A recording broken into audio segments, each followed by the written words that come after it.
გამარჯობა მეგობრებო, დღეს ძალიან მოკლედ მინდა ვისაუბრო, იმიტომ რომ ესეთი ჩვეულებრივი მატჩი იყო ასტონ ვილასთან, განსაკუთრებული არაფერი, რაც მთავარია მოვიგეთ და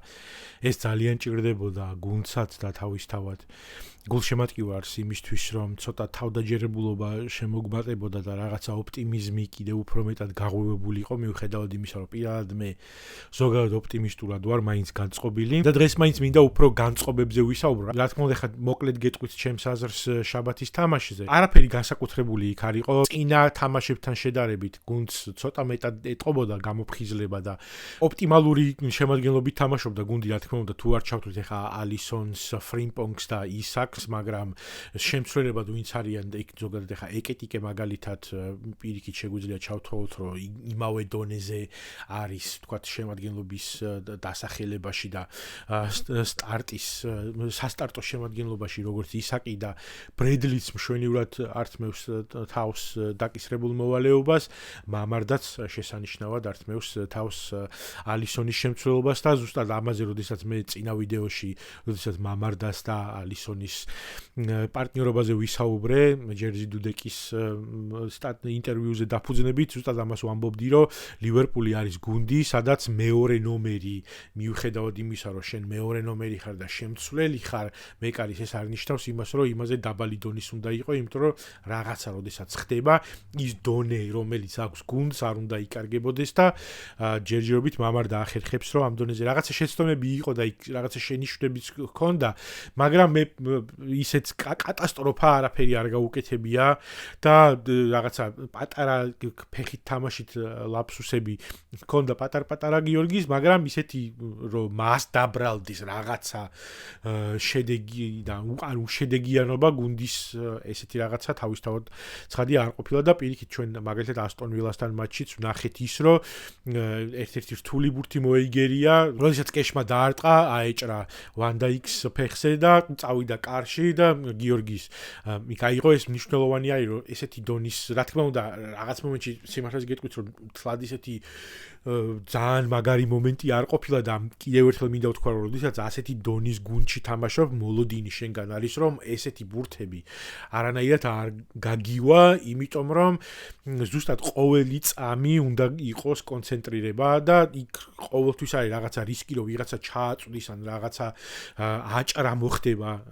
ცველზე, ან რაღაცა ესეთი პატარა გაუთვალისწინებელი ტრაექტორია შეიძლება კონდეს ბურთს და კონცენტრირებული რო ხარ და იქ რო ხარ და მაღალი დონის მეკარე რო ხარ, მოლოდინი ზუსტადაც სამართლიანადაც არის შენგან, რომ ესეთ ბურთებს აიღებ და ამ შემთხვევაშიც ეს დადასტურდა, რომ ის რა დონეზეც უნდა თამაშობდეს და ესეთი რაღაცა თუნდაც უხერხული ბურთები რომ არ უნდა გაუშვას, ესეც დაადასტურა. შესაბამისად მე არანაირი პრეტენზია გიორგისთან არ მექნება, მიუხედავად იმისა, რომ როგორც აღნიშნე, რაღაცა შენიშვნები პრესაში თუ უცხოელ გულშემატკივარს აქა-იქ ჰქონდათ, მაგრამ საბოლოო ჯამში ყველა კმაყოფილი არის მისით და მათ შორის ჩვენც ქართველი გულშემატკივრებიც. ზოგადად თვითონ თამაში ჩვენ არაფრით გამორჩეული არ იყო, პრინციპში მე ვიტყვი, რომ რაღაცნაირად მე ვხედავ იმას, რომ ეს რაღაც ისეთი ძალიან მიმწოლი და თავის გაგიჟების თამაში არ ყოფილა, რომელზეც რაღაცა განაცხადი უნდა გაეკეთებინა თითქოს ლივერპულს, რომ აი ჩვენ ბრუნდებით და არც არ წავსულ ვარ, ძალიან მშვიდად წყნარად მოიგეს. იქ ჩემი აზრით ბევრად მეტი შანსები იყო იმისთვის, რომ გოლები გაგვეტანა და მოსქონდა დაახლოებით 3 შანსი, რომელზეც სამწუხაროდ არ გამოვიდა. იქ იყო რაღაცა პატარა მოძრაობები, ასევე საჯარიმოში ასტონ ვილასი, რომელიც შეიძლებოდა დამთავრებულიყო გოლით და ზოგადად ესეთი შანსები ძალიან ბევრი შეიქმნა, რომელიც ყოველთვის იქმნება ხოლმე და ამ შემთხვევაში ორის გამოყენება მოვახერხეთ და რაც მთავარია, მშალად შეინახა გუნდმა კარი, ესეც ძალიან მნიშვნელოვანი იყო და იქ ტაქტიკა იქ გასაგები იყო, ასტონ ვილასი და ზოგადად ამ ასეთ ფეხბურთს თამაშობენ, რომ იქ გამოჭერა ოფსაიდზე და იქ ძალიან ბევრჯერ ნერვები მოგვეშალა ამაზე და მათ შორის ეკიტიკეს ბურთიც რო არ ჩაითვალა ამასთან დაკავშირებით. ხო და ამ ყველაფერს თავი კარგად გაართვა გუნდმა, იქ ადაპტირება მოახდინეს ნორმალურად, იქ როგორც კი რაღაცა ცოტა ისეთი ტაქტიკური სვლების შესთავაზა იუნაი ემერიმ, ბიჭებმაც ჩვენივად გაართვეს ამას თავი და რაღაცნაირად უფრო დინჯად და მეთოდურად მოიგეს ეს თამაში, ვიდრე ის რომ რაღაცა გადაეულოთ და ეთქვათ რომ არიქა, ეხლა თქვენ უიზეთ ცუდ როგორ ალბათ ჩვენზე და ასე შემდეგ. თავისთავად ცხადია, იქ იყო რაღაცა შეცდომები, რომელიც დავინახეთ, ის რაც მე პრობლემება ყოველთვის იყო ის, რომ მეორე ბურთზე და გადმოვარდნილ ბურთებზე რაღაცნაირად ვერ ვთამაშობ, თუმცა მაგალითად ბურთის უაზრო დაკარგვები იყო, მაგრამ იმდენი არა, რაც წინა თამაშებში და რაც აი ძალიან ნერვებს მიშლიდა რა, აი მართლა ისეთ თამაშებში, რომელიც მოგებული გვაქვს, მასეთ თამაშებშიც კი ნერვების მომშელად ბევრი ბურთი იკარგებოდა უაზროდ სადღაც იმაში მესამე ფაზაში უკვე შეტევისა და ამ შემთხვევაში ეს ნაკლებად იყო უფრო მეტად კიდევ ერთხელ მეთოდურად და დინჯად თამაშობდა გუნდი, თუმცა ცოცხლად და არა რაღაცნაირად ესე მიმკვდარებულად, როგორც მანამდე ვნახეთ. ეხლა ზოგადად მინდა ესეთი რაღაცა ვთქვა, რამდენ რაღაცა პოსტი ვნახე ცოტა ხნის წინ, რომელიღაც სოციალურ ქსელში არ მახსოვს, იქ ვიღაცა ტიპი ამბობდა, რომ არნე სლოტის ერთ-ერთი ყველაზე დიდი შეცდომა რაც იყო ის, რომ წინა წელს მოიგო პრემიერ ლიგაო, და რაღაც მომენტში ეს მართალია, იმიტომ რომ ამის მერე მან შექმნა იმისი მოლოდინი, რომ არიქა ეს იქნება რაღაცა საოცარი შედეგები და მაშინაც ეს რაღაცას წერდა ეს ადამიანი და მეც მქონდა რა თქმა უნდა ეს მოლოდინი მეც გამიჩნდა და თავისთავად ეს რაღაცა ოპტიმიზმის საფუძველი იმითი რომ აი ხა ახალი მწვრთნელი მოვიდა და პირიქით რაღაც ჩავარდნა კი არ გქონდა, რომელიც რაღაცა გადაწყობას აკეთებს და გუნდი უნდა დაიმორჩილოს და მოათვინიეროს თავის ხედვაში. არამედ დავინახეთ რომ პირიქით რაღაცა ჩასწორებები გააკეთა, იქ მაგალითად დაცვაზე რო იყო ხოლმე პრობლემები წინა წელს და მშვენივრად გაართვა თავი იმას, რომ გამზადებული გუნდი, რომელიც ნამუშევარი, ნაშრომი გუნდი, რომელიც მზად იყო იმისთვის, რომ პრემიერ ლიგა მოეგო, ამას მოაგებინა. თუმცა იმავე პოსტში ეს ადამიანი წერდა, რომ ჩვენო გულშემატკივრები იმ წელს რომ მზად ვიყავითო, რომ მისთვის მიგვეცა რაღაცა დრო და გვეთქვა, რომ ოკეი, არ იქნება შედეგი, რაღაცა ცოტა შეიძლება უფრო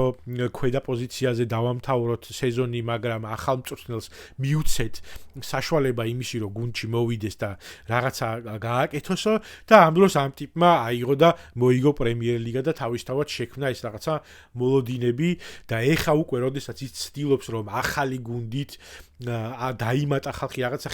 ტაქტიკური გადანაცვლებები გააკეთოს, რაღაცა თავისი ხედვები შემოიტანოს გუნდში და ეხა იურგენის ის არ იყოს აჩრდილი და ეკო არ იყოს მთელი თავისი ლივერპულური კარიერის განმავლობაში, ამაზე უკვე რაღაცნაირად ვაკრიტიკებთ და იქ ხალხი იმასაც მათ შორის კომენტარებშიც დაწერეს ჩემთან მიუხედავად იმისა, რომ ძალიან ცოტა subscriber-ი მყავს და ბარემ ამ გახსენებაზე დაასაბსკრაიბეთ და დაალაიქეთ თუ შეიძლება. იქ ლაპარაკ და მეც შენიშვნები მივეცი, თუმცა ყოველთვის ვამბობდი, რომ მე ოპტიმისტურად ვარ განწყობილი არნეს მიმართ და იქ ერთ-ერთმა კომენტარებში ერთ-ერთმა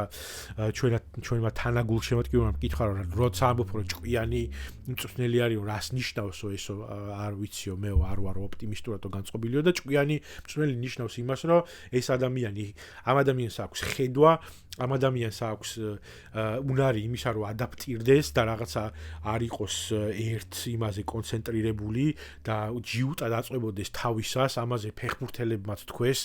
რომ როდესაც ტაქტიკურად რაღაცეებს ლაპარაკობენ და თუ რაღაცა შესაძლებელი არის შუა თამაში ამ ყველაფერს ცვლის და არ უშინდება ამ გადაწყობებს და გადმოწყობებს, რაღაც ამ თავის იმეებში რაღაცეებს ეხა ეძებს, ცდილობს რომ ყველაფერი მოარგოს და ამ ყველაფერში შეცდომები იქნება და თუ ჩვენ ამ ჩემი აზრით ზუსტად იმითი რომ ეს კაცი მოვიდა და პრემიერ ლიგა მოიგო თავის პირველ წელს და გააკეთა ის რომ გააგრძელა იურგენის დაწყებული საქმე და თან ხო იმას ვეუბნებოდით რომ აი ხა ვეუბნებოდით რა ხალხი იმას ამბობდა რომ ამას აგაუკეთებია თავისი იურგენის გუნდი ათამაშა ოკეი ათამაში პრაგმატულად მიუდგა ამას და დაინახა რომ არის გუნდი რომელიც მზად არის იმისთვის რომ მოიგოს და რაღაცა ძირეული და დიდი ცვლილებების ნაცვლად გადაწყვიტა რომ მიჰყოლოდა რაღაცა პატარა ჩასწორებები გააკეთა მიჰყოლოდა გზას რომელზეც ეს გუნდი იდგა და შედეგიც დაადებინა და ეხა როდესაც ცდილობს ეს აი ამითი ამ პრაგმატულობით იმითი რომ ეს ტიპი მოვიდა ახალი მწვრთნელი და ეს მსოფლიო დონის კარგად აწყობილი გუნდი დაიმორჩილა ისე რომ მას მოაგებინა არ შეუშინდა ამ დონესაც ხო მარტო ხო არ არის ამ პრემიერ ლიგაში ანუ ამდენი მწვრთნელი და ამდენი გუნდი არის მის წინააღმდეგ და ყველას მიმართ ეს მოახერხა რომ ამ გუნდით ახალმა მწვრთნელმა მოიგო ლიგა და შესაბამისად აი ეს არის დამსახურება რომელიც ჩვენ უნდა